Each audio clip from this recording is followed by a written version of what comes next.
یہ کہتے ہیں کہ میں نے ایک شخص کو دیکھا کہ اس نے جائے نماز پر جہاں سجدہ کرتے ہیں وہاں پر خوشبو لگائی، تو میں نے کہا تم یہ کیوں خوشبو لگا رہے ہو؟ تو اس نے کہا کہ اس سے خشوع و خضوع اچھا رہتا ہے، اس لیے میں نے لگائی۔ تو کیا یہ بات درست ہے؟ دیکھیں پہلے سمجھ لیں کہ خشوع و خضوع کا مطلب کیا ہوتا ہے۔ خضوع معنی ہوتا ہے عاجزی، انکساری، اور خشوع کا مطلب ہوتا ہے خوف خدا کے ساتھ، دل کی حاضری کے ساتھ آدمی نماز کو ادا کرے، ادھر ادھر التفات نہ ہو۔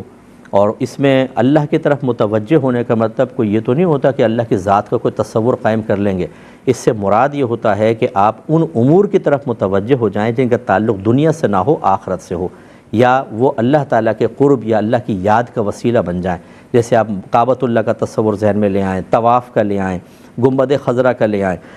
میدان محشر، پل صراط، جنت، دوزخ، یہ سب جو تصورات ہیں یہ گویا کہ اس کو یوں ہی کہیں گے کہ آپ اللہ کی طرف متوجہ ہیں۔ تو یوں جب اب دل کی قلبی حاضری ہوتی ہے، جیسے کہ نبی کریم نے واضح طور پہ صحابہ سے فرمایا کہ تم اس طرح نماز ادا کرو جیسے تم اپنے رب کو دیکھ رہے ہو، اور اگر تم نہیں دیکھتے تو وہ تو تمہیں دیکھ ہی رہا ہے۔ تو یہ جب دل حاضر ہوتا ہے اور یہ تصور قائم ہوتا ہے اور ان امور کی طرف متوجہ ہوتے ہیں تو ہم کہتے ہیں کہ یہ خشوع و خضوع سے نماز ادا کر رہا ہے۔ اس کو جاننے کے بعد اب یہ دیکھیں کہ سجدے کی جگہ پر خوشبو لگا کر اگر کوئی سجدہ کرتا ہے تو اس سے خشوع و خضوع کا کیا تعلق ہوا؟ صرف اتنا ہوگا کہ دماغ معطر ہوگا، آپ نیچے جائیں گے تو خوشبو آپ کو آئے گی،